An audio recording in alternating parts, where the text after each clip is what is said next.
Bueno, lo primero que vamos a estar viendo hoy es un poco el tema del uso de los store procedures y, digamos, su implicancia en la performance, pero no en el beneficio de la performance, sino que en el perjuicio de la performance, ¿no? O sea, usar store procedures no es mala idea, pero tampoco es, digamos, una salvación. Muchos creen erróneamente que los store procedures mejoran la performance de mis aplicaciones. No pasa eso. Lo que sí pasa es que el store procedure me genera un código de acceso a datos en un único lugar y me es más fácil el mantenimiento de ese código de acceso a datos y las recompilaciones. ¿Sí? Si yo ese código lo tuviera dentro de las aplicaciones, sería mucho más difícil hacer tuning y hasta posibles migraciones. Entonces, para lo que es una capa de acceso a datos, programar un store procedure es una muy buena idea, pero también tiene sus implicancias negativas en la performance cierto uso de store procedures o cómo funcionan los store procedures, ¿no? Básicamente, vieron que vimos los planes de ejecución, trabajábamos con planes de ejecución todo el curso, fuimos viendo de una forma o de otra cómo se iban comportando cada uno de esos planes de ejecución. El tema es, o la pregunta que uno siempre se hace es, cada vez que yo corro una consulta, cualquier consulta, el SQL tuvo que pensar su plan de ejecución. Entonces, si la vuelvo a correr, va a tener que volver a pensar su plan de ejecución, y si la vuelvo a correr, va a tener que volver a pensar su plan de ejecución. Y quizás, si el plan siempre es el mismo, en principio eso no tendría mucho sentido porque estaría consumiendo recursos, en este caso CPU del servidor, de forma innecesaria. Eso sí, solo sí, cada vez que ejecuto el store procedure o ejecuto algo del mismo plan. Casi en el único caso que da eso, los pocos casos que eso sucede, es cuando ustedes no usan variables. O sea, si yo tengo un código, por ejemplo, un insert en una tabla, siempre va a ser el mismo plan de ejecución. Ahora, si yo hago un select a una tabla y digo where facturas mayor a 10, ¿sí? O importe mayor a 10, ese número que yo estoy poniendo ahí, hoy ese 10 puede ser el 90% de la tabla, con lo cual quiere hacer un scan de la tabla, o puede ser el 1% de la tabla, con lo cual no es necesario que haga un scan de la tabla. O sea, a la misma consulta, cambiándole el valor, puede ser que por la selectividad de los datos que yo tenga, necesite hacer un plan u otro plan. Con lo cual, si lo dejo persistido ese plan, o sea, calculado en algún lugar, es probable que alguien termine perdiendo. Y eso sucede cuando usan store procedure, sobre todo con parámetros de entrada, que son la mayoría, ¿no? Por ejemplo, hacen un store procedure como lo que vimos el otro día de una búsqueda dinámica, o cualquier otro procedure que tenga parámetros y adentro de una query, un where, por ejemplo. ¿eh? Entonces, ¿qué pasa con los store procedures? Vamos a agarrar primero y vamos a hacer algunas cosas muy sencillas. O sea, de vuelta, no vamos a ver cómo se programa un SP, porque eso, digamos, pertenecería al curso estándar de Transact SQL. Acá vamos a ver cómo funcionan internamente los store procedures. ¿sí? Acá voy a crear un store procedure muy sencillo, ¿eh? que va a recibir un parámetro de entrada cualquiera, y ese parámetro de entrada lo voy a usar en esta consulta que está acá. ¿eh? Entonces, dependiendo lo que yo le esté pasando, esta consulta va a devolver un registro u otro registro. ¿sí? Entonces, damos un store procedure para poder resolver esto. ¿Qué es lo que hace el store procedure en forma, digamos, limpia? Un store procedure, todo store procedure, antes de ejecutarse, lo que verifica es si existe en el caché de SQL Server compilado, o sea, calculado el plan de ejecución para ese store procedure. Si no existe, piensa, calcula el plan de ejecución, guarda el plan de ejecución en el caché y ejecuta el store procedure. Entonces, la próxima vez hace la misma pregunta. Para este store procedure, ¿existe el plan? Si es sí, no compila, o sea, no lo vuelve a pensar. Y si es no, repite el proceso de pensarlo. Entonces, acá lo vamos a probar y emular eso, ¿no? Entonces, ¿qué vamos a hacer? Tenemos nuestro SP, lo vamos a ejecutar 2 veces, obviamente con valores distintos. ¿Ven? Acá voy a ejecutar un SP con un valor, ¿sí? Y más podríamos ver acá, digamos, Acá otro SP con otro valor. Ven que estoy poniendo valores distintos a mi store procedure. Ustedes tienen dentro del SQL Server unas tablas que se llaman DMV. Son tablas de monitoreo, Dynamic Management View. Esas Dynamic Management View tienen un montón para hacer, pero de todo, ¿sí? O sea, acá vamos a ver una especial que me va, esta que está acá, que lo que está midiendo es poder ver cómo se están comportando la caché actual del SQL Server, cuántos planes tengo compilados y cómo están funcionando esos planes. ¿Sí? Entonces, ¿qué le digo? Tráeme, digamos, ¿sí?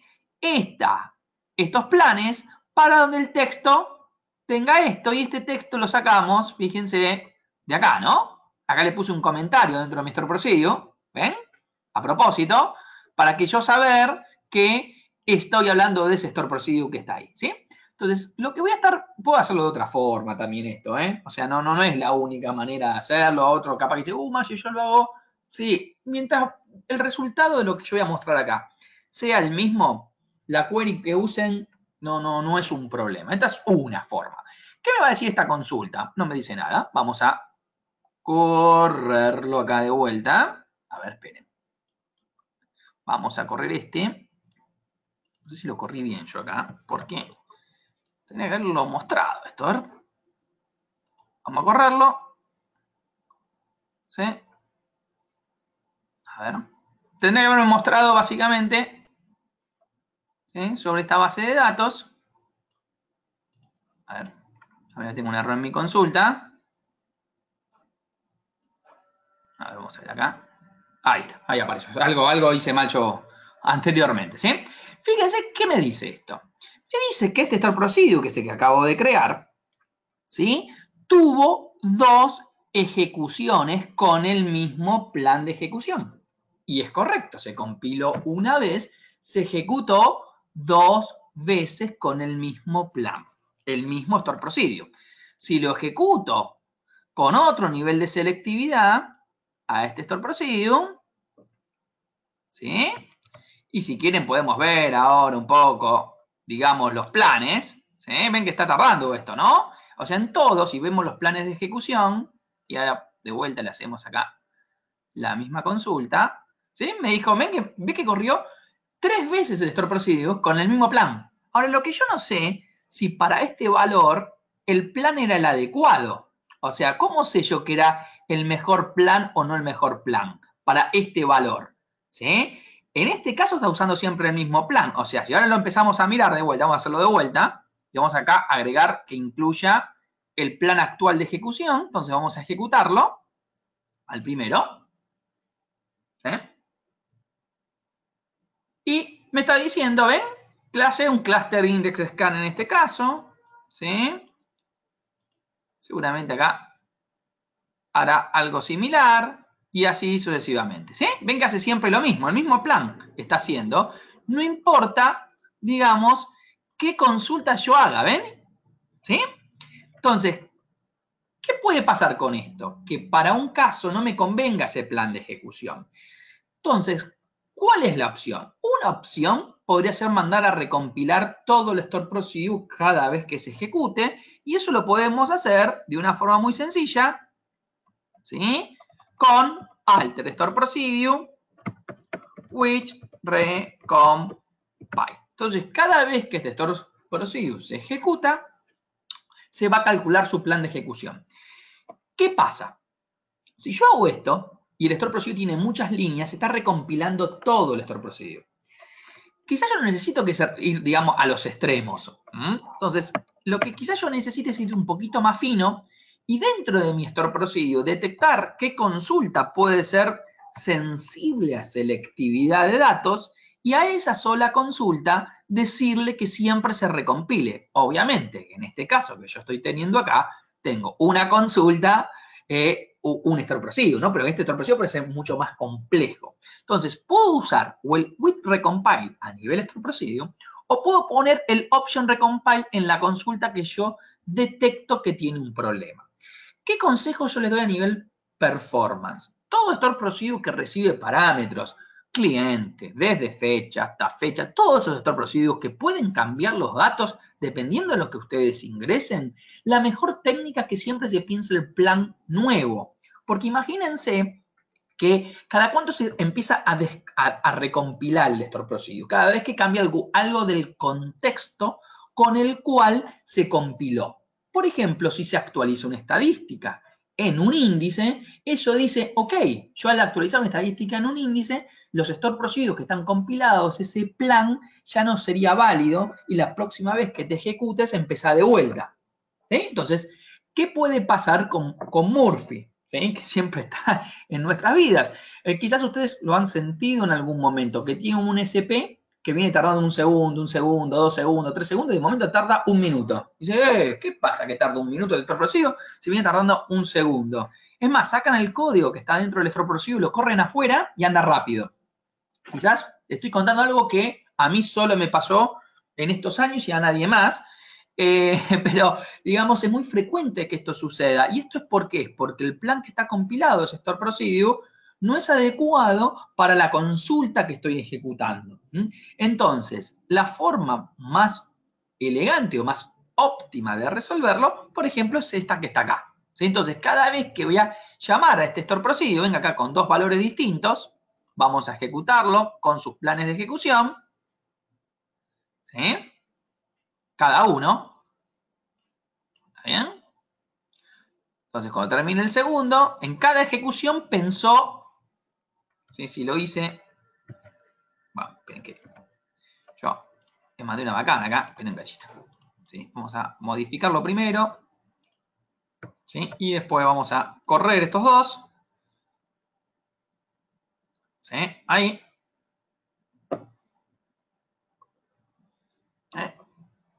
Cada uno de ellos va a tener su propio plan. Porque cada uno de ellos va a pensarlo de vuelta al SQL y decidir cuál es la mejor opción para cada ejecución. ¿Sí? En este caso eligió el mismo, pero podía haber elegido uno distinto. ¿Sí? Lo que sí me aseguro es que se están recompilando. ¿Esto cómo se llama? Sniffer de parámetros. Hay varias formas de resolverlo. Una es con el recompile. Esto, digamos, es una técnica muy usada y recomendada. Otro de las cosas que ustedes pueden hacer es, por más que definan una variable dentro del store procedure como parámetro, lo que van a hacer es una doble asignación de esa variable. O sea, dentro del SP se va a asignar, por ejemplo, ¿ven? La variable i, que va a ser igual a order ID. ¿Sí? Entonces, ya al hacer esto, esto se recompila de forma automática. Están haciendo el mismo efecto de otra forma. Mi recomendación, y de muchos otros que hacemos mucho tuning, es que usen esta opción. Esta es la mejor opción. O sea, recompila la parte del código de nuestros procedimientos que vos sabés que podés tener selectividad y te puede llegar a cambiar el plan de ejecución y no querés que eso suceda. ¿Sí? Entonces, todo nuestro procedimiento funciona así, no es ni malo ni bueno. Simplemente que hay que tenerlo en cuenta y tratar de no caer en problemas de performance con esto. Estos son los mismos ejemplos, ¿no? De with recompile, ¿sí? Se puede también hacer alguna cosa como esta. Miren, acá por acá. Les voy a mostrar. Le pueden hacer una cosa mucho, mucho más fina, que en vez de ponerle option recompile, le pueden poner option y que esta query está optimizada para order ID cuando no lo conocen. O para un valor específico. Supónganse que esta consulta está trayendo, no sé, de una tabla que dice procesado o no procesado, ¿no? Entonces, una tabla que dice procesado o no procesado, sabemos que el 90% están procesados y el 10% no. Pero tenemos que hacer un índice porque cuando preguntamos por el no, tengo que ir a buscar ese pedacito solo. Entonces, si acá le digo optimizámelo para los no procesados, solamente va a recompilar cuando cambie el valor para el cual no está optimizado. Entonces, ese tipo de consultas podría ser hasta más fino para que no se recompile siempre esto. Porque, a ver, pasamos de un caso a que no recompilamos nada, problema de performance. Pasamos a otro caso donde mandamos a recompilar todo nuestro procedimiento. Pasamos a otro caso donde mandamos a recompilar solo la query. Y pasamos a otro caso donde mandamos a recompilar solo la query cuando el parámetro de entrada que viene en nuestro procedimiento no fue el valor optimizado para el cual yo pensé. ¿Por qué? ¿Qué logro esto? Bajar la cantidad de compilaciones. obviamente, si tengo una ejecución de Store Procedure por minuto, no pasa nada. Ahora, si tengo 100.000, todas estas cositas más finitas van a afectar en la performance. Entonces hay que tenerlas en cuenta, no es, che, option recompila todo, ¿sí? O sea, no puedo hacer siempre eso, ¿eh? En la mayoría de los casos sí, dependiendo la volumetría y, digamos, la transaccionalidad que ustedes tengan, ¿sí? Otra de las cosas que les quería mostrar, es SQL 2014 para arriba cambió. Después podemos ver algún ejemplo más puntual. Cambió lo que se llama Cardinal Estimator. ¿Qué es el Cardinal Estimator del Transact SQL o del SQL? Es el algoritmo interno por el cual el SQL Server determina la cardinalidad, o sea, la cantidad de registros que hay con una combinación. Entonces, si dice, mira, yo estimo que hay 100 registros por esta búsqueda y vos tenés 100 total de la tabla, me conviene escanear la tabla. Si yo estimo que hay 100 y tengo 10.000 millones, me conviene usar el índice y así sucesivamente. Y bueno, ese algoritmo cambió. Ese algoritmo en las bases de datos, cualquier base de datos, que está por acá, ¿sí? Ustedes tienen el modo de compatibilidad de la base de datos. Si este modo de compatibilidad es 2014 o superior, sea 120, 130 o 140, están usando lo que se llama el Cardinal 120, que es la nueva versión.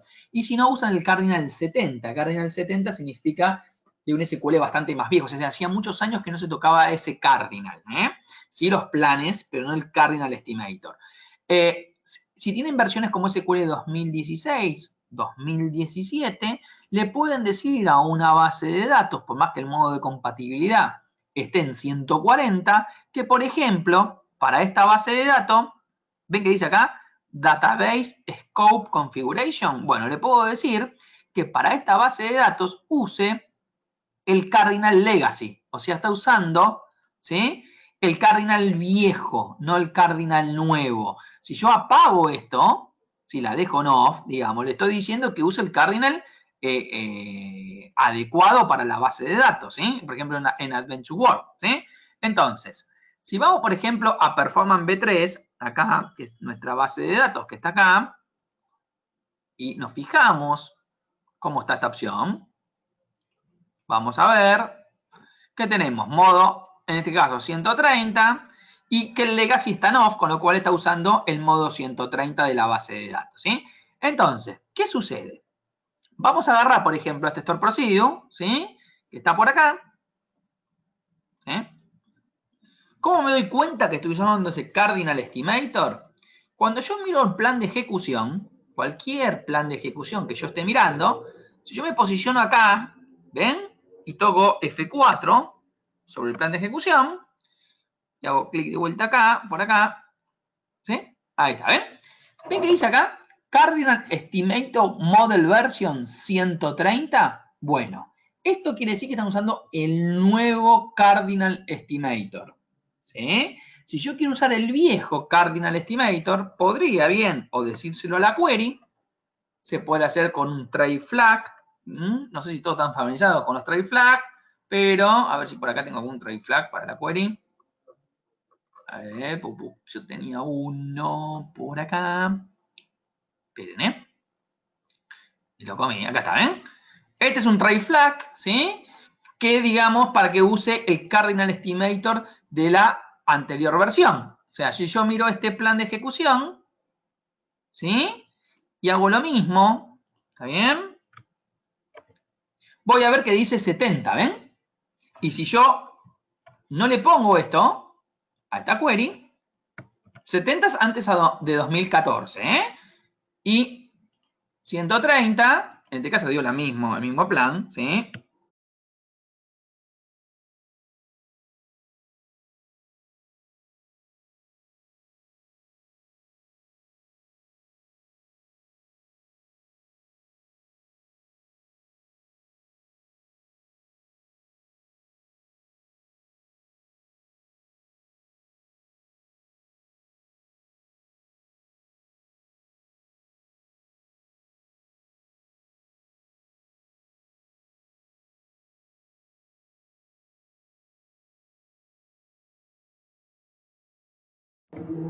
Hola, ¿me escuchan ahora? Se cortó el sonido, ¿no? Ah, bien, perfecto. Bueno, sí, se cortó el sonido. Eh, lo que les decía simplemente que este Cardinal Estimator lo pueden poner a nivel consulta, lo pueden poner a nivel base de datos sin cambiar la compatibilidad de la base de datos. Esto que parece una pavada, cuando hacen una migración de viejos SQLs o de SQLs no 2014, 2016, 2017, ténganlo en cuenta porque pueden tener alto impacto en la performance. Quizás ponen la base en modo compatibilidad 2016 y les sucede que muchas consultas andan muy rápido y otras que andan muy lentos. Entonces, ahí pueden un poco jugar, digamos, con esto del Cardinal Estimator que cambió a partir de SQL 2014. Siempre cuando hablamos de esos SQL estamos hablando de modos de compatibilidad de base de datos, ¿ok? Bueno, vamos a ver algo un poquito más sencillo. La verdad que esto, qué sé yo, suma. Yo no lo usé nunca, ¿no? Pero bueno, capaz que aparece alguno de ustedes y me dice, sí, yo me hiciste la vida feliz con esto. No sé, la realidad es que cuando ustedes ejecutan un store, realmente lo que están devolviendo es un result set. ¿Ok? Entonces, ¿qué sucede si yo, por ejemplo, tengo esto? Tengo un SP que adentro del SP tiene dos queries. ¿Cuántos result set tengo acá? Dos. ¿Mm? Entonces, como tengo dos result set, yo a partir, digamos, de SQL 2012, ya puedo hacer algo como esto. Puedo decir que ejecute el store procedure y cómo quiero setear mis result set, sea uno o más de uno. ¿Ven? Al primer result set le digo order ID, ¿sí? Order date, customer ID, empleado, y acá le digo lo mismo, ¿sí? Y le pongo el tipo de dato. ¿Sí? Entonces, si ejecuto esto, me arma los dos result set con esa salida que yo le propuse ahí. ¿Qué pasa si le quiero cambiar, digamos, el nombre de las columnas, ¿no? Por ejemplo, en este que está acá. Le puedo también cambiar el nombre de las columnas, ¿sí? Sin cambiar el store procedure. A veces digo, che, este store procedure me devuelve la columna con ID, pero a mí me gustaría que diga código, pero para mí solo me gustaría que diga código. No voy a tocar el store procedure, bueno, pero me gustaría que cambie y ya me lo traiga como código. Bueno, puedo hacerlo, porque le puedo decir en el result set que cambie, digamos, el nombre, digamos, de alguna columna. Lo que no puedo cambiar es alterar el orden de las columnas. Eso me va a dar un error, ¿ven? Acá si yo estoy cambiando, estoy poniendo columnas o alterando el orden de las columnas, esto me va a dar un error. Esto es bastante sencillo, puede ayudar en algunos casos, sobre todo lo veo más yo potable en estos que les decía, digo, che, este store procedure devuelve en la columna 1, devuelve con tal nombre, la columna 2 con tal nombre, y yo quiero que ese result set tenga otra estructura, sobre todo otros nombres, bueno, puedo usar esta técnica para, digamos, para atacarlo al tema, ¿sí? Bien, bueno, vamos a ver un poquito este tema que está acá, ¿sí? Este tema que está acá. Los triggers. Los triggers son un muy buen componente de Transact SQL, pero son un componente sincrónico. Estamos hablando que o sucede todo o no sucede nada y están dentro de una transacción los triggers. Ya hemos visto algunas cosas con triggers, pero tenemos que tener en cuenta que SQL Server los triggers los dispara por instrucción y no por registro. Con lo cual, si yo, por ejemplo, hago un trigger para un delete y después borro 10 registros, no se dispara 10 veces. Se dispara una vez si hago una sola vez la instrucción delete. Si hago 10 veces la instrucción delete, obviamente se dispara 10 veces. ¿Sí? Entonces vamos a ver un poquito ese funcionamiento, que es una de las cosas más importantes a tener en cuenta y a veces donde más errores, porque es funcional ya esto. Más allá de la performance que hay que tener en cuenta con los triggers, nunca hay que poner lógica de negocio en los triggers, nunca malas prácticas. O sea, a mí no me gusta cuando veo a un cliente y me dice, no, los DBA no me dejan usar trigger. ¿Por qué? Y pues bueno, claro, porque un programador dentro de los triggers escribió la Biblia y mató a todos. Bueno, pero no es el problema del trigger, es el problema de lo que escribió el programador dentro del trigger. O sea, los triggers no están pensados para tener una lógica de negocio, están pensados para otra cosa. Y saben que si van a poner lógica de negocio, la performance va a ser malísima. ¿Sí? Entonces, no lo haría yo ahí eso. Auditoría en un trigger y lo pensaría, porque es sincrónico. Con lo cual, yo quisiera preguntarle al negocio qué pasaría si yo no puedo auditar, si quiero que se haga la operación o no. Si la respuesta es sí, continúa igual, aunque no puedas auditar, entonces tengo que analizar si uso un trigger o cualquier otra técnica de auditoría como extend events, auditorías internas de SQL, que son todas asíncronas. Bueno, entonces, vamos a hacer un uso muy sencillo de los triggers. ¿Qué vamos a hacer acá? Vamos a crear dos tablas, prueba y prueba 2. Vamos a agarrar a la tabla prueba, le vamos a crear un trigger para insert, pero lo que vamos a hacer es que no sabemos cómo funciona los triggers, vamos a pensar que es por instrucción, perdón, por registro. Entonces, vamos a declarar, supongamos que la lógica lo que tenemos que hacer es, cada vez que se inserta un registro en prueba, lo quiero insertar en prueba 2. Entonces escribo algo como esto, declaro una variable ID entera, hago un select ID, ID from inserted, que es la tabla interna del trigger. Los triggers tienen dos tablas, ¿no? Las inserted y la delete, y después hago el insert en prueba 2 del ID. ¿Bien? Y acá tengo mi trigger. Entonces, como programador siempre pruebo que prueba 2 no tiene registros. ¿Sí? Hago el insert en prueba. Vamos a sacar el plan acá, que me está molestando. ¿Sí? Hago el insert en prueba y veo que prueba y prueba 2 tienen el registro, con lo cual ya me voy satisfecho como programador y di por cerrado el caso. ¿Sí? Ahora, ¿qué pasa si hago un insert donde tengo más de un registro? Que puedo hacerlo, de hecho lo vimos en el curso. O sea, una sola instrucción, ya sea insert, update, delete, es lo mismo que afecta a más de un registro, ¿no? Yo tendré que tener 2, 3 y 4 en prueba 2. ¿Sí? Como el trigger se disparó una vez, prueba 2 es la primera consulta. ¿Ven? Esto es prueba. En prueba tengo 1, 2, 3 y 4. Y en prueba 2 tengo el 2 solo. Porque se ejecutó una sola vez. Entonces tomé uno de los registros. O sea, esto que se llama inserted, que ustedes ven acá, es una tabla. Entonces, como es una tabla, puede tener uno o más de un registro. Con lo cual, nunca la lógica la debería pensar con que esto hay un solo registro. Ni hablar si acá se pone a escribir un cursor. Eso para recorrer eso, con lo que Dios lo ayude con la performance. Miren, yo les cuento un caso y ustedes lo pueden probar muy fácil esto, ¿no? Dicen, che, ¿cuánto están afectando mis triggers o esta técnica la performance de mi sistema? ¿Cuánto está afectando? A veces me hacen mucho esa pregunta. La respuesta la tienen ustedes mismos de poderlo estresar con las mismas herramientas de tranza que tienen sin comprar herramientas de terceros ni nada por el estilo. ¿Cómo sería una prueba de estrés sobre una tabla cualquiera? Supongamos que yo tengo la tabla prueba y esta prueba necesita un trigger. Yo quiero saber qué impacto voy a tener en mis operaciones. Yo ya sé que el impacto lo voy a tener en los insert, en los select no lo voy a tener, está más que claro, ¿no? Entonces, ¿cómo hago la prueba? Muy simple.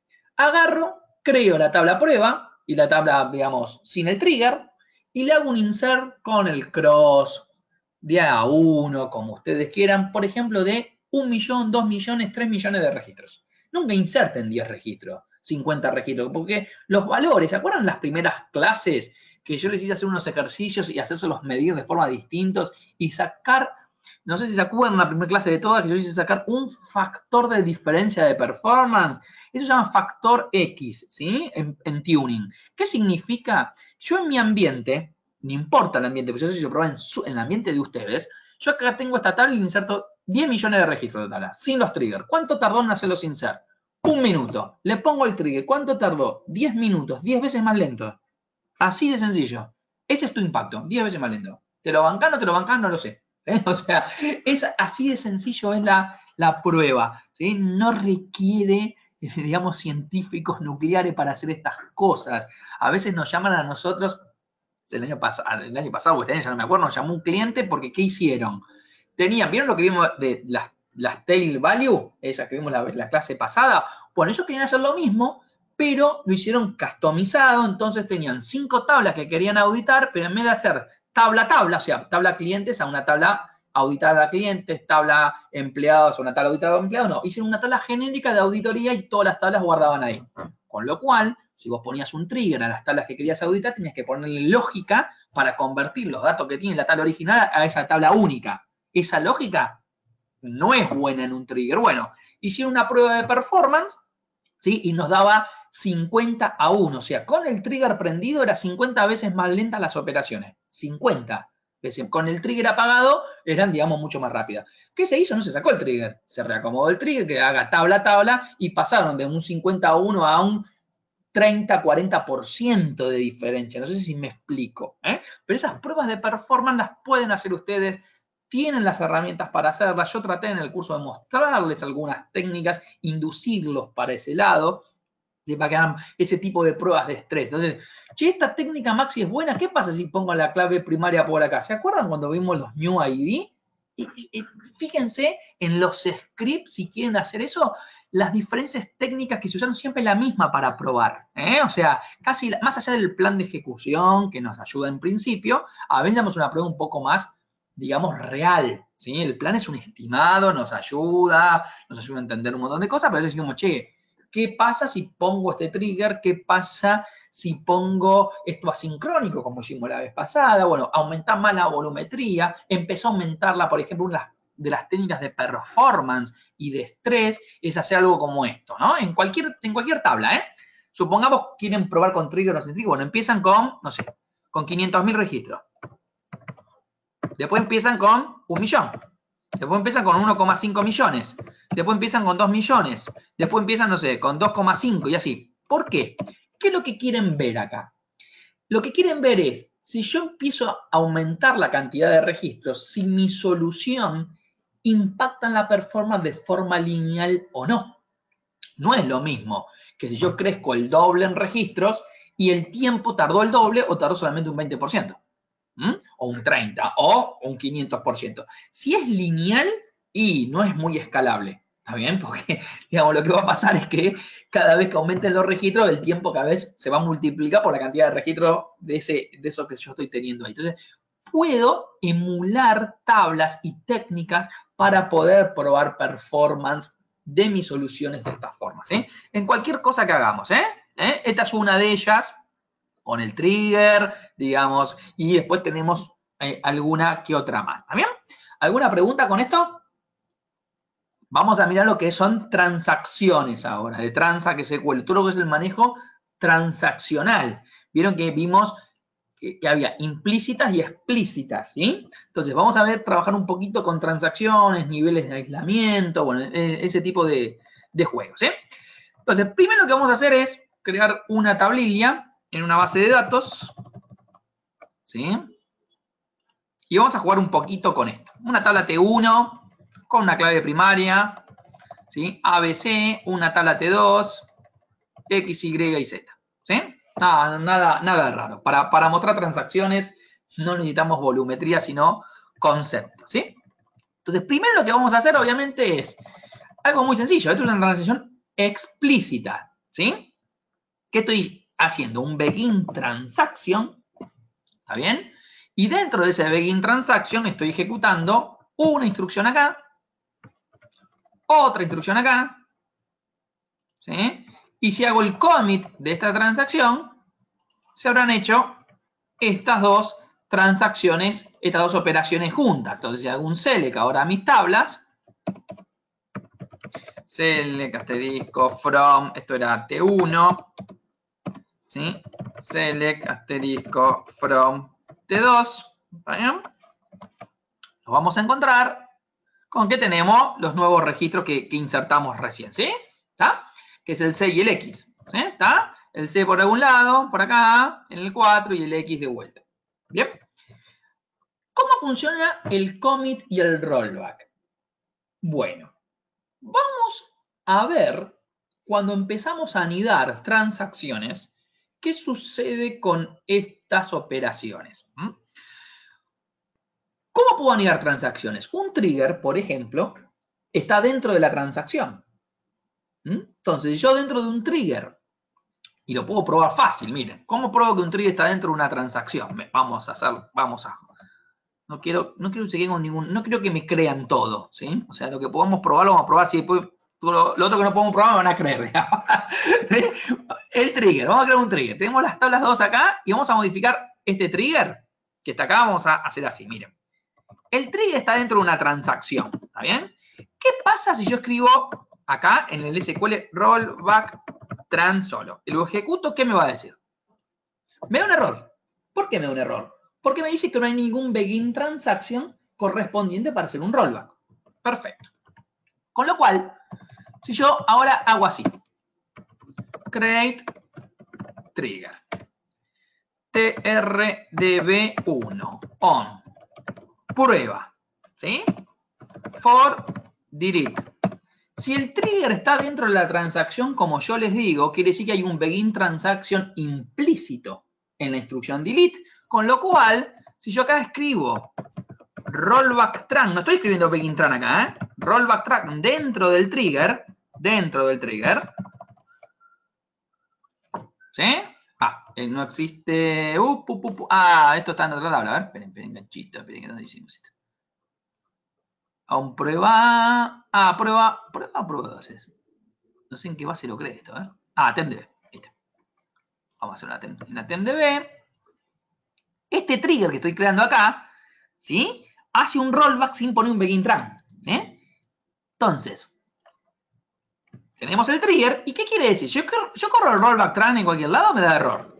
Si yo corro el delete ahora sobre la tabla, vamos a ver cuántos registros tiene la tabla. Select, un count, 1, from, prueba. ¿Sí? Bueno, ¿cuántos registros tenemos acá? No tengo idea. 4 registros. Muy bien. Si yo escribo un delete from prueba y no les mentí, y el SQL no cambió entre el que yo aprendí esto y lo que les estoy explicando, ¿sí? Este delete no está yo no escribí begin transaction, pero es implícito.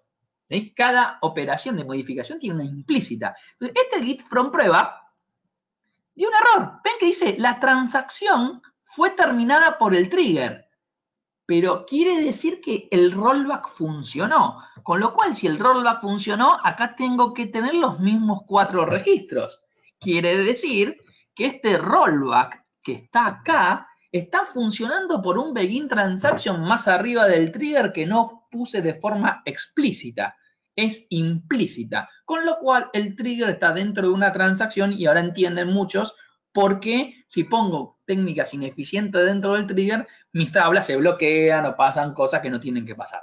Acá lo demostramos por qué pasa eso. Con lo cual, las transacciones son muy importantes desde lo funcional, pero también desde la performance.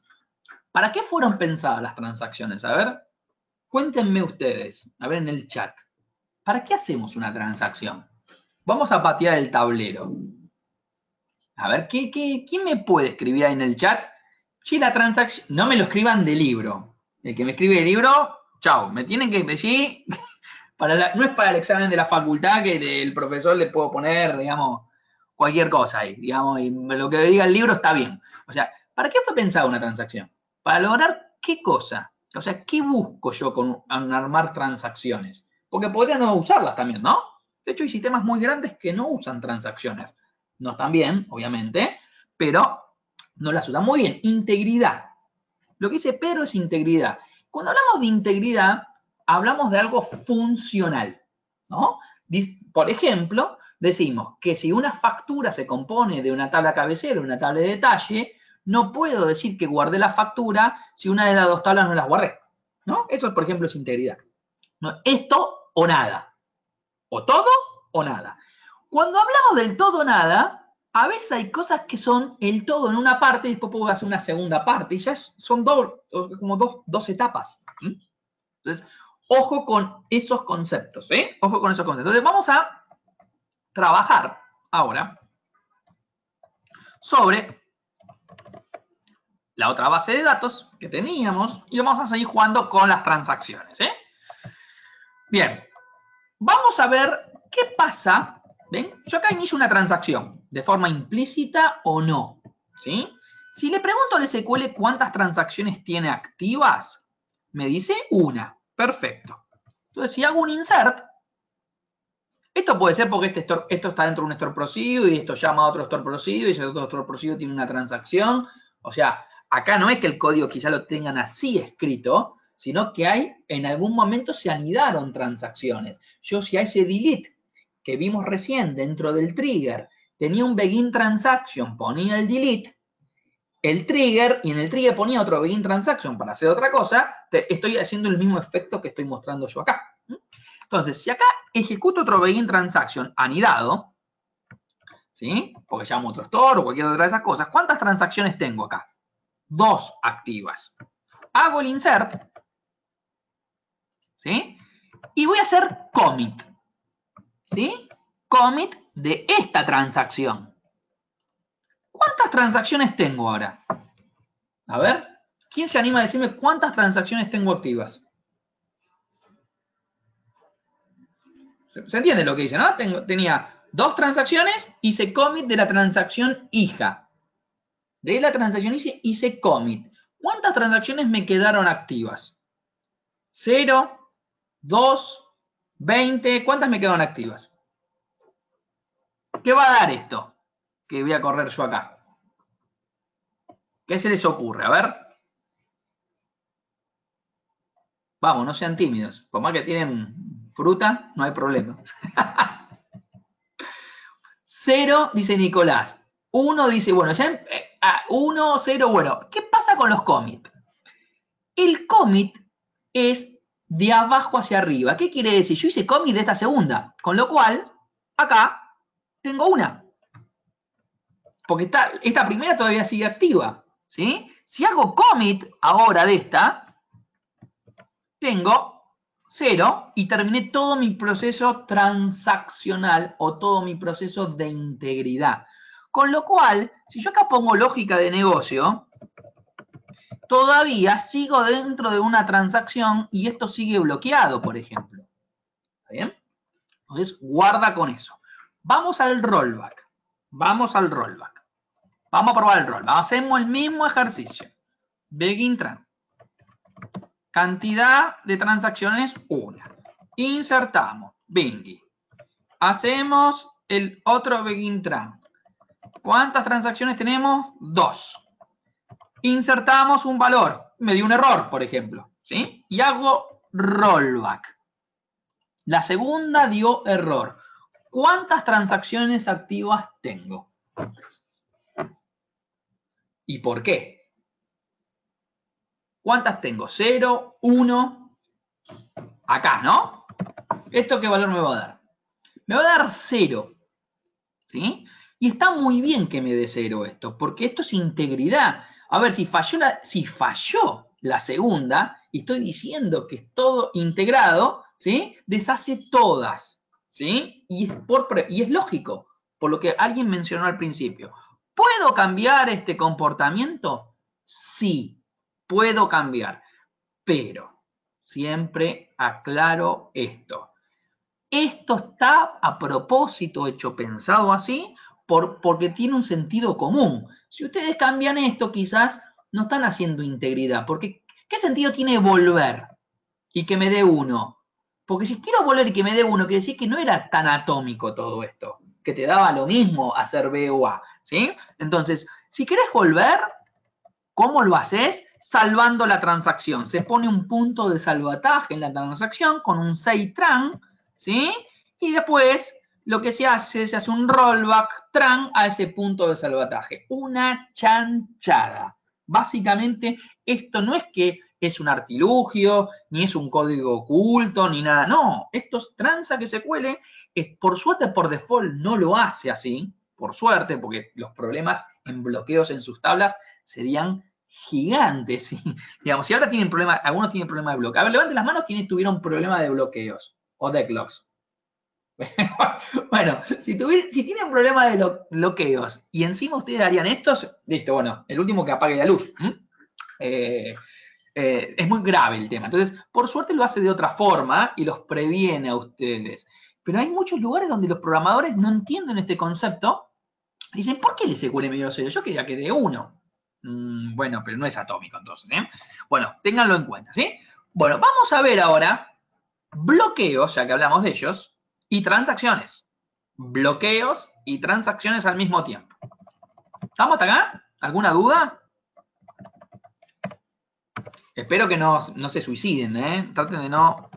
Acá voy a hacer otro ejercicio, sí, mira, vamos a hacer otro ejercicio. Vamos a hacer lo siguiente. Vamos a ver. Drop table if exist tmp product. Ya así usamos un poquito de TSQL, ¿eh? Vamos a crear una tabla productos llamada tmp que la importamos de la tabla production.producto de la base de datos Adventure World. Y le vamos a crear un índice por product number. ¿Sí? Entonces, si ahora miro esta tabla, sp help index, ¿sí? tmp product,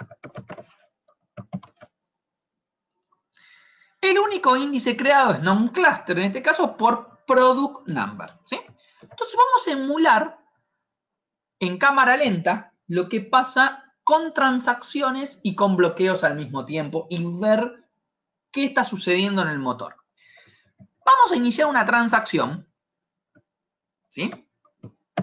Primero vamos a hacer así. Antes de iniciar una transacción, le vamos a preguntar qué color tiene, ¿sí?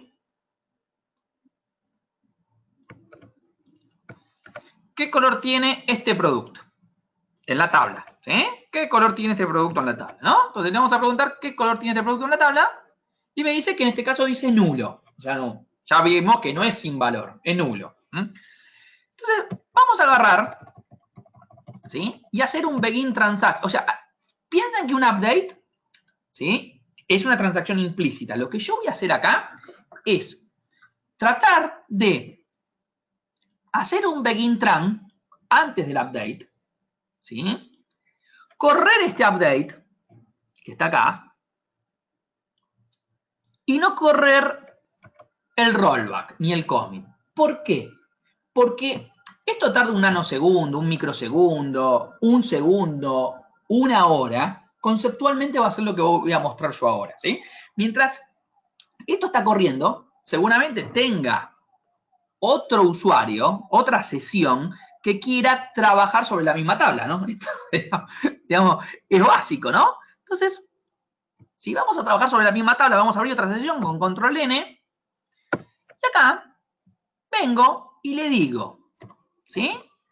Fíjense acá, vamos a tratar de entender el update primero, ¿eh? Voy a preguntar cosas acá, ¿eh? A ver si alguno... ¿eh? Este update modificó el producto ID 1. Modificó solo el producto ID 1. Bien. Acá le estoy diciendo, tráeme el producto ID 2. Este producto ID no está siendo modificado por el update. Entonces le digo, con lo cual debería poderlo levantar. Y está esperando. Está esperando que termine la otra transacción. ¿Sí? Obviamente, si acá yo le pongo un commit o un rollback, ¿sí? Vamos a hacer un rollback. ¡Cling! ¿Ven? Y ahí terminó. Tardó 15 segundos. ¿Ven? Lo vuelvo a correr. 0 segundos. Bloqueos. Consume lo mismo. ¿Sí? Consume los mismos recursos. Si lo hubiese medido con el profiler, con el set statistics IO on, alguno de esos, consume lo mismo, pero va tardando y muy distinto en diferentes momentos. Es probable que haya bloqueos. Lo vuelvo a correr, 2 segundos. Vuelvo a repetir esto. Hacemos el intran de vuelta. ¿Sí?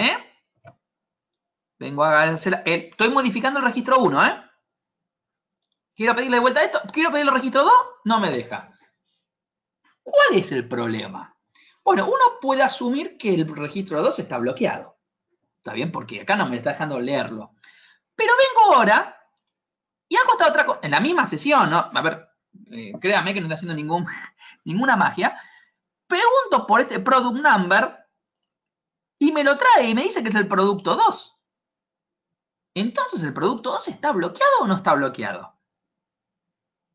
Pregunta. A ver, ¿quiénes piensan, levanten la mano, quiénes piensan que el producto 2 está bloqueado?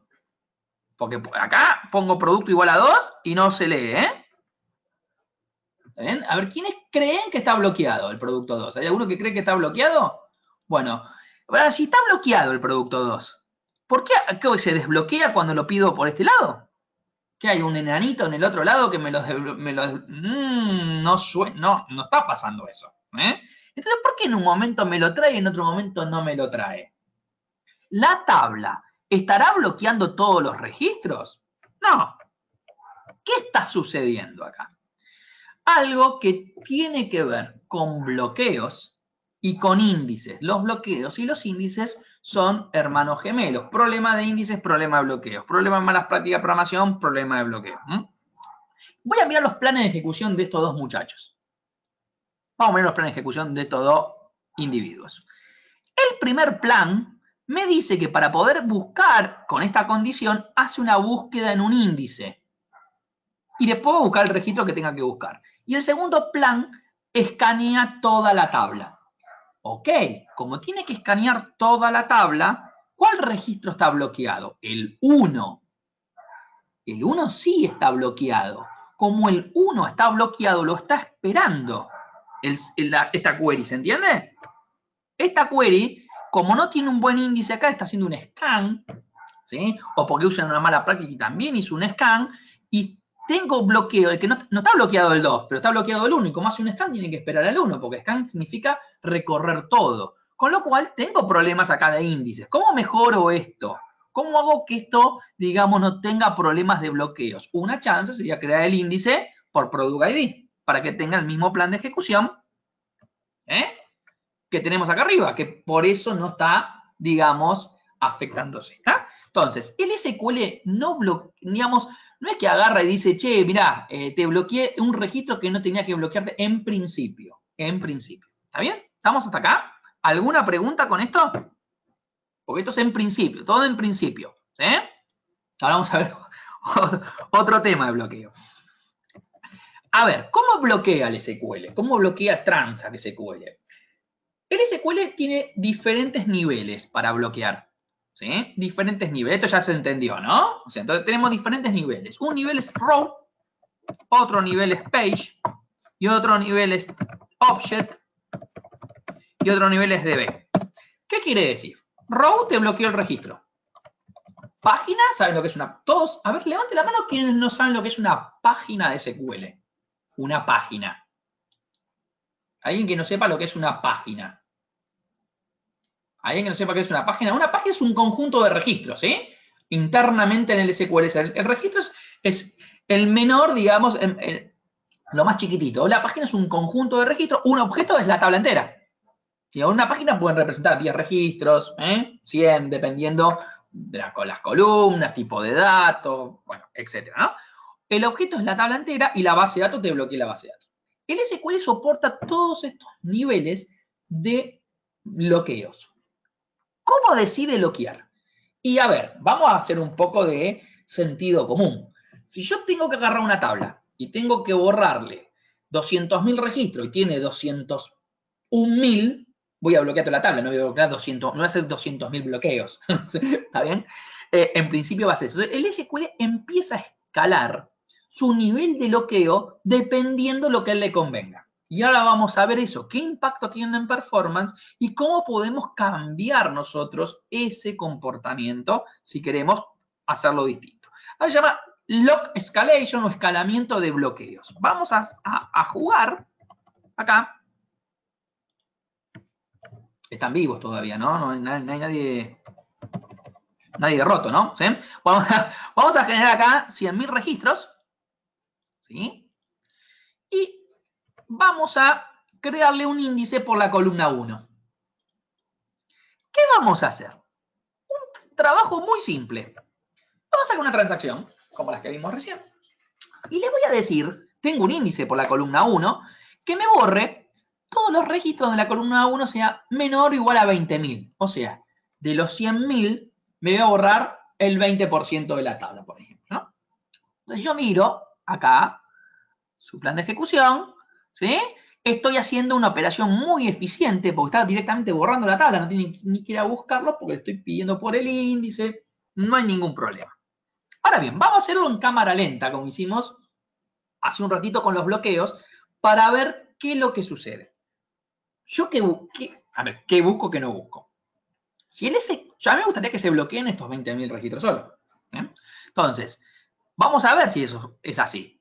Yo voy a generar un begin transaction, voy a hacer el delete de estos 20.000 registros, los vamos a dejar ahí, si hago el rollback no voy a ver nada, y después con esta consulta que está acá vamos a usar otra DMB más, ¿sí? Le vamos a decir al SQL que me muestre la cantidad de bloqueos que tengo para mi sesión, que estoy acá, y que no sean igual a base de datos, digamos, ¿no? ¿Cuántos bloqueos tengo? Y yo espero que tenga 20.000 bloqueos. 1. ¿Cómo tengo un bloqueo solo? Y a ver, ¿qué bloqueos tengo? Ahora le pido el detalle. Y me encuentro que me lo bloqueó a nivel objeto. Quiere decir que acá el SQL Server, para hacer este delete, tomó la decisión que la mejor alternativa es bloquear la tabla. Con lo cual, lo que va a estar sucediendo es que si alguien quiere leer el registro 30.000, no va a poder, porque está bloqueado ese registro. ¿Cómo cambio ese comportamiento? Lo puede hacer de diferentes formas. Una forma es decirle, mira, esta tabla, yo no quiero que escales los bloqueos. Entonces le digo, modificame la tabla y decirle que el escalamiento de bloqueos esté apagado. Con lo cual siempre va a bloquear a nivel registro. Obviamente que va a consumir más memoria RAM. Porque, a ver, no es que el otro escaló porque es malo. Los ingenieros de producto de Microsoft son unos burros y lo escalaron mal. No, no es lo mismo bloquear 20.000 en recursos que bloquear uno, no es lo mismo, ¿sí? Entonces, hace una cuenta, obviamente, de cuánto le cuesta, cuánto vas a... O sea, no es que, porque 2 también es mayor que 1, y con ese criterio, digamos, bloquearía todo el objeto, no es así, ¿sí? Lo que va a hacer es una cuenta y balancear, y yo le puse un 20.000 porque más o menos se calcula que es alrededor del 20%, 15% de la tabla, a partir de eso la escala casi toda la tabla, pero puede bloquear una página también. Entonces, acá lo que estoy diciendo es que no escale nunca su bloqueo a esta tabla. Entonces, si repito mi operación que hicimos antes, hago el mismo delete que veníamos haciendo hasta ahora, yo me tengo que encontrar con la misma consulta, que ahora no tengo un solo bloqueo, tengo que tener 20.000 y moneda, digamos, y tengo 20.542 bloqueos, porque hay rows y además hay otros objetos más chicos, pero están en el orden de los 20.000, y lo hizo a nivel key, ¿ven? Lo hizo a nivel key. Entonces, no bloqueó, no hizo más, digamos, escalamiento de bloqueos. ¿Dónde se usa esta técnica? Bueno, aquí uno me puede decir, pará, Maxi, me dijiste que para toda la tabla nunca escale. O sea, me tiraste una, digamos, un misil ahí. ¿Sí? ¿Qué otra técnica puedo usar? Puede pasar que yo diga, ¿sabes qué? Yo estoy corriendo, supongamos, este proceso de depuración. Y yo mientras corra este proceso de depuración, no quiero que mientras esto corra, escale. Ya no es toda la tabla. Ya no es toda la tabla, es solamente este proceso. Entonces, para eso, si quiero ese proceso, puedo usar lo que se llaman banderas de SQL Server, trace flag, hay un montón para hacer un montón de cosas, pero en lo que es escalamiento, voy a poner algo así como esto, dbcc trace on 1224, así. Si pongo así, y después ejecuto esto, para esta misma sesión, mientras esta sesión dure, no escala. Terminó la sesión y vuelve a... No lo hice a nivel tabla, lo hice a nivel sesión. Si lo pongo así, -1, todo el engine completo para todas las tablas del engine no escalan mal los bloqueos. Para todas las tablas. O sea, me fui... O sea, tengo desde el más chiquitito, este sería este scope. Este sería esta tabla. Y este sería todo el motor de base de datos. No quiero que escales nunca. Bueno, van a tener que poner memoria y más recursos si hacen esto. Todas son válidas dependiendo qué quieran hacer en los procesos de carga masiva. ¿Quiénes trabajan con Data Warehouse? ¿Quiénes están trabajando con Data Warehouse, Staging, todo ese tipo de... Bueno, todos esos sistemas, las best practice, yo les voy a pasar un documento, así que mándenmelo a la lista porque me voy a olvidar con las actividades que tengo. Hay un documento de cómo cargar muy rápido 1 tera de 1 tera, ¿cómo grabamos un archivo de 1 tera en un SQL Server en media hora, básicamente, ¿no? Bueno, una de las técnicas es apagar el escalamiento. Otras particiones que después vamos a ver seguramente, ¿sí? Entonces, para esos procesos y para depuraciones masivas, este -1, hay algunos que quizás son más así, más genéricos, y si tengo mucha memoria RAM y yo no me quiero ni andar pensando tabla por tabla, prefiero que nos cale, que es el menor de los males, digamos, ¿no? Y lo hacen, o sea, no, por eso también está pensado, ¿sí? Yo recomiendo que sean más cuidadosos, quizás, ¿no? O sea, no que le manden, digamos, la bazooka de entrada, ¿sí? Bueno, el delay ya lo vimos ayer, ¿sí? Acá lo tenemos repetido con otras veces, ¿se acuerdan del transaction asincrónico? Esto ya lo vimos. Y después tenemos los niveles de aislamiento en las transacciones. ¿Qué son los niveles de aislamiento? Es como yo, digamos, espero una transacción. El que estaba esperando es porque el nivel de aislamiento por defecto del SQL es read commit, o sea, no puedo leer algo que no esté comiteado. Entonces, vamos a jugar un poquito con los niveles de aislamiento. ¿Sí? Vamos a agarrar en esta base de datos test, vamos a hacer un update, ¿sí? A esta columna, primero. Y después, en una conexión, vamos a hacer un begin tran, vamos a dejar abierta la transacción, vamos a hacer un update, ¿sí? A esta operación para, ¿ven? Estoy diciendo, modifícame la columna 2, versión, ¿ve que dice versión 1? Estaba en versión 1, ¿no? Vamos de vuelta, porque quizás yo fui rápido acá y, perdón, Bueno, vamos a hacer así. Vamos de vuelta, ¿sí? Le estoy diciendo que para el keycall 2 ponga versión 1 ahora en el SQL, ¿sí? Versión 1.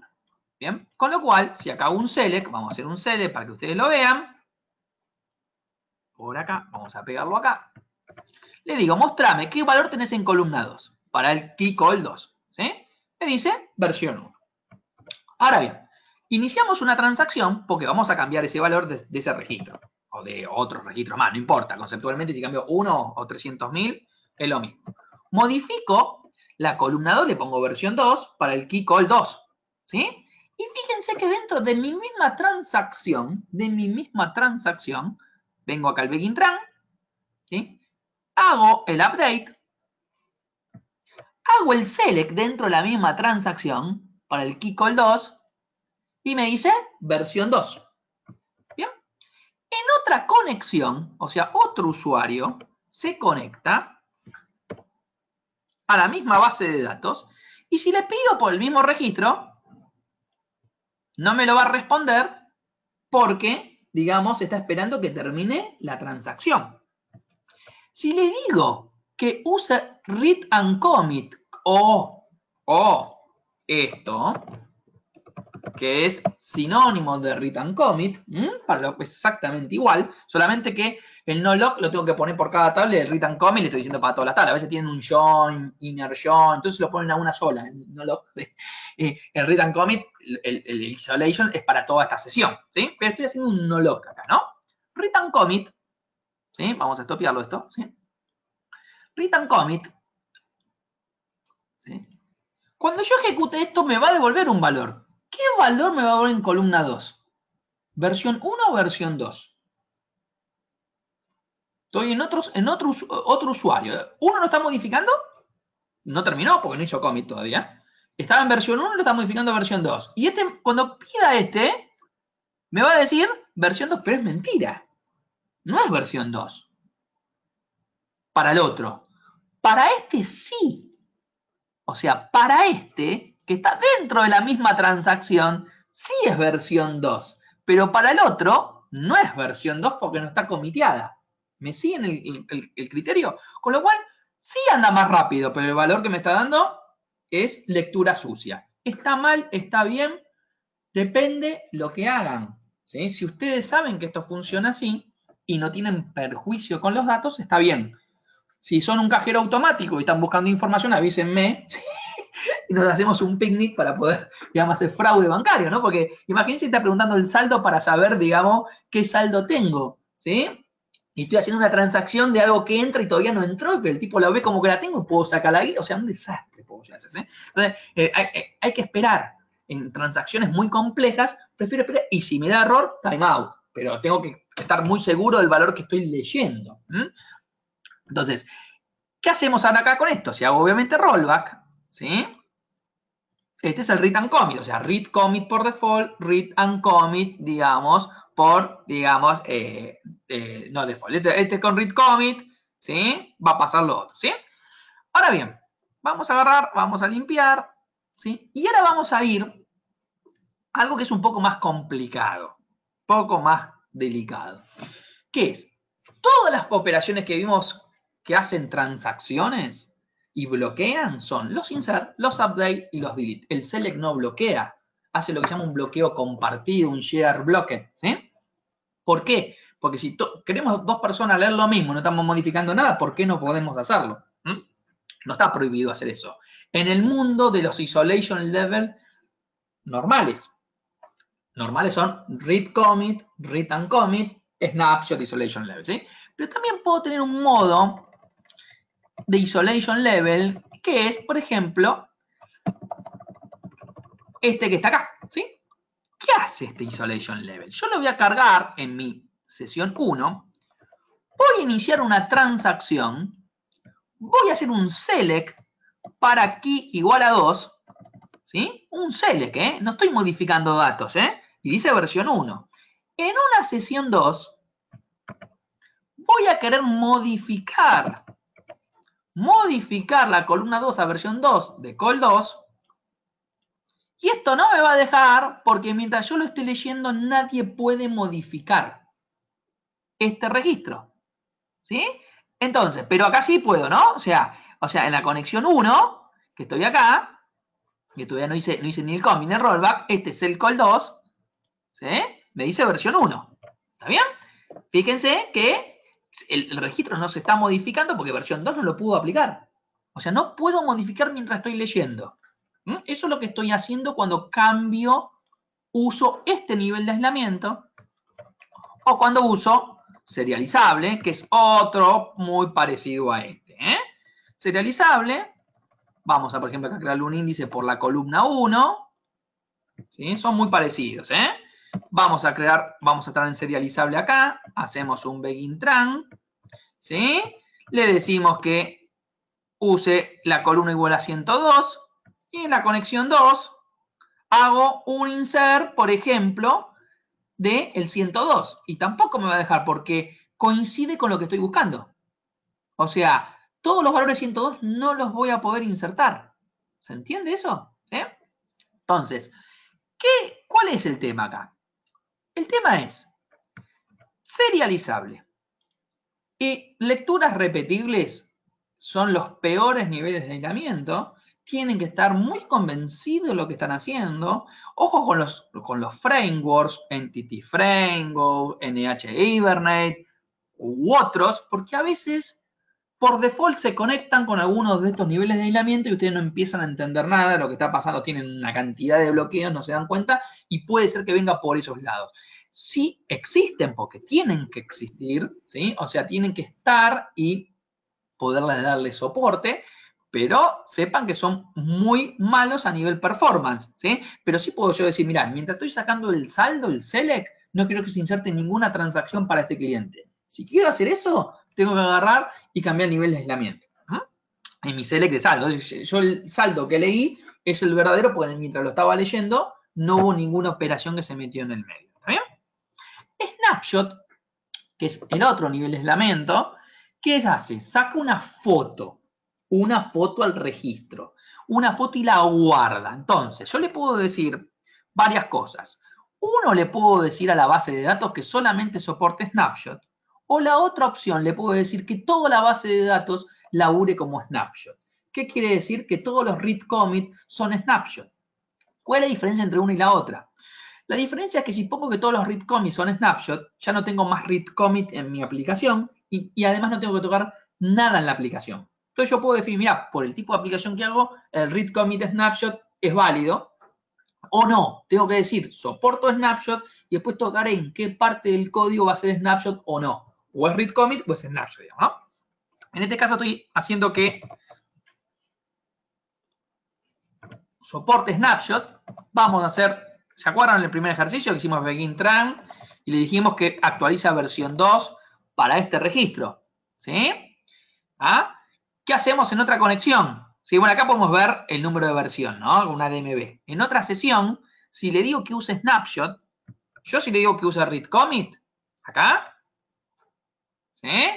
Le digo que use read commit, seguramente no lo lea, ¿sí? Si acá le digo que use snapshot, ¿está bien? Y corremos esto, deberíamos poder acceder, pero a la versión 1, que es la última versión válida de ese registro. No es lo mismo snapshot que lectura sucia, no es igual. Snapshot es la última versión conocida del registro y es cierto, la última versión conocida es la versión 1, porque la versión 2 está ahí dando vuelta, con lo cual es uno de los mejores niveles de aislamiento. Muchos sistemas ERP World Class recomiendan hasta por default poner toda la base de datos en modo read commit snapshot, o sea, ni usan read commit, o sea, pueden venir acá, ven, directamente acá a la base de datos, ¿sí? Y le dicen acá, por aquí, por acá, tenemos por acá, y read commit snapshot on, ven, lo ponemos en true esto, hacemos un script. Esto para poner en true no es tan sencillo, sino que a esta base de datos le estoy diciendo, todos los read commit ahora son snapshot, ¿sí? Acá hay una opción que, si ponen esto y están laburando en producción, no termina nunca porque está esperando que se desconecten todos los usuarios, con lo cual, a menos que apaguen todos los sistemas. Hay una opción acá que le podemos decir with rollback immediate, que básicamente lo que hace es desconecta a todos cuando aplica un seteo como este. Pero acá le estoy diciendo que toda la base de datos es de snapshot. ¿Está mal? No, tengo que conocer mi sistema, ¿sí? Lo que sí es bueno es Snapshot como nivel de aislamiento. Muy buen nivel de aislamiento. Consume mucho más la TMDB porque es el registro donde se guarda esa foto. Yo cuando hago el update tengo que guardarlo en algún lugar. ¿Está bien? Y ese lugar donde lo guardo es la TMDB. ¿Ok? Entonces, ojo con el dimensionamiento de la TMDB, las buenas prácticas de la TMDB para los DBA, que ya deben tener, pero además de eso, si no tienen buenas prácticas para la TMDB y sin aprender Snapshot, bueno, puede ser que le estén echando hasta el fuego. Entonces, tengan un poco más que tengan un poco de cuidado con eso, pero es uno de los mejores niveles de aislamiento, existe desde SQL 2005, o sea, no hay excusa para no usar Snapshot. Entonces, es una cuestión, ¿por qué no viene por default? Porque siempre por default fue read commit. Entonces, es muy raro que un grupo de producto, digamos, de Microsoft cambie algo que vino por muchas versiones por default de una forma como el asincrónico, ¿vieron? ¿Por qué no son asincrónicos? Y bueno, no, definime vos, pues es muy funcional esto. Yo quizás no quiero que sea snapshot. Entonces, ¿por qué te voy a decir ahora que va a ser snapshot? Si siempre venías laburando con read commit, ¿sí? Entonces, si vos querés que sea distinto, decímelo vos, ¿eh? Pero lo pueden configurar, ¿ok? Bueno, ¿alguna pregunta con esto? ¿Alguien tiene alguna duda? ¿Sí? Bueno, acá tenemos Declock también, ¿sí? Por acá, ¿sí? Vamos a ver el último ejemplo de hoy, ¿sí? Y ya, digamos, y ya cerramos la clase, que es cómo manejamos los errores en el código Transact. ¿Cómo manejamos los errores en el código Transact? Bueno, los errores, ¿sí? Por ejemplo, acá vamos a crear una tabla, ¿no? Con algún constraint. SQL desde 2005 tiene try-catch al igual que otros lenguajes, como C#, Java, etc. ¿Cómo funciona el try-catch? Muy sencillo. Yo defino un bloque try, todo lo que quiera poner en el bloque try, en try, catch y todo lo que quiera poner en el bloque catch. Entonces acá tengo que poner 10.000 insert, pongo los 10.000 instrucciones acá y si una falla va al bloque catch. ¿Sí? Muy sencillo, ¿eh? Entonces, esta es la forma adecuada, ¿sí? De generar, digamos, trapear un error primero. Después, ¿cómo lo subo ese error? O sea, por ejemplo, acá, lo que estoy haciendo acá, otro ejemplo de try catch, que es hago el try, hago el catch y uso alguna función de Transact SQL como error number. Ven, por ejemplo, si el error number es igual a 2627, imprimo esto, sin imprimo esto, sin imprimo esto, sin imprimo. ¿Para qué sirve esto? Porque a veces los programadores creen que todos los errores son iguales. Y, por ejemplo, hay errores que no se pueden repetir. ¿A qué voy? Un error de clave primaria, si yo vuelvo a insertar el registro con el mismo valor, va a dar 1000 veces error. ¿Se entiende? O sea, todas las veces que lo quiero insertar con el mismo registro va a dar error porque es un error de clave primaria. Si yo estoy insertando en un campo fecha hola mundo, hasta que no cambie eso, va a dar error. Pero, por ejemplo, un deadlock es una cuestión circunstancial quizás. Entonces, queda el proceso de un error de deadlock, pero lo vuelvo a correr a los 3 minutos y no da deadlock, porque era en ese momento dio deadlock. ¿Se entiende? Entonces, yo con esta lógica podría hacer cosas más interesantes en esos errores que a veces no tratamos, como los timeout, los deadlock, que pensamos que son errores. Ah, dio un deadlock. ¿Y qué hiciste vos con el deadlock? Ah, no hice nada. Dio error. ¿Pero no reintentaste? Porque si vos sabés que reintentáis, capaz que no. Bueno, entonces podrías poner una lógica acá de reintento. Decir, mira, si el error es de deadlock, espero 2 minutos y vuelvo, no sé, algo. Puede servir para eso. De hecho, debería servir para eso. ¿Cómo escalo el error? Lo pueden subir con raise error o directamente desde SQL 2012 con through. Lo recomendable es que todos los que tienen SQL 2012 o superior usen through. ¿Por qué? Porque raise error va a estar deprecado. Eso quiere decir no se va a poder usar más en el SQL Server en futuras versiones. Entonces directamente acá escalo el error con through, ¿sí? Y tengo mi excepción sin ningún problema, ¿sí? Entonces acá hacemos mi bien en Ratch, ¿sí? Y ahí tengo con el through, levanté todo el error, ¿sí? ¿Cómo lo manejo dentro de una transacción? Bueno, dentro de una transacción más o menos lo mismo. Puedo preguntar si tengo una transacción activa. Si tengo una transacción activa, hago el rollback. Sí, porque no sé si tengo una transacción activa, ¿no? Y si digo, hago rollback y no tenía una transacción activa o un select run count, como hicimos antes, es exactamente igual, ¿sí? Vamos a tener un error, ¿sí? Acá tenemos una lógica de reintentos, ¿vieron como yo les decía? ¿Sí? Entonces, yo, por ejemplo, le digo acá que reintenten veces. Por ejemplo, si el reintento es mayor que 0 y el error es 1205-3960, por ejemplo, estos son errores de deadlock, ¿sí? Reintentá, ¿sí? Y no me digas el primer error de deadlock, salí. Y capaz que intenta 2 o 3 veces y bueno, si a la tercera vez ya dio error de deadlock, bueno, sí, ahí cancelaré la operación porque tampoco está reintentando toda una vida, ¿ok? Pero esto es una técnica también para decir que no entre el primer en ese tipo de errores, ustedes cancelen la operación, ¿no? Y digan, lo volví a correr y anduvo bien. Y no estaba bueno eso. Bueno, con esto estamos hoy, ¿sí? Así que espero no haberlos abrumado. Nos vemos el lunes. Cualquier duda que tengan, de vuelta. Consúltenme ahora si quieren. Si no, en la lista, no hay ningún problema. Ya tienen todo el material arriba. Fíjense en el link del OneDrive. Ya tienen todo el material. Así que